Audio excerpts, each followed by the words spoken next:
Hey everyone, how's it going? It's Antonio Cole, Momentum IoT's Customer Success Manager, and I want to show you all a new feature developed by our team that was requested by a lot of fleet managers. So imagine you have a large fleet of vehicles and you have a display and you want to find one specific driver without having to take your mouse and hover it over each individual asset on your map. Here's a quick way to do it. So pull up a chair, open your dashboard, grab some popcorn, and let me show you something. So before, what you had to do was take a mouse, hover it over each individual asset to find your driver.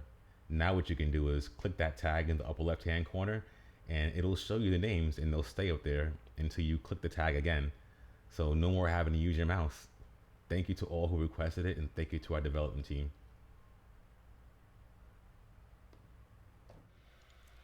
As always, if you have any questions or if you want to set up additional training sessions, please feel free to reach out to me directly at antonio.cole@momentumiot.com, or you can always call me at 323-786-4523.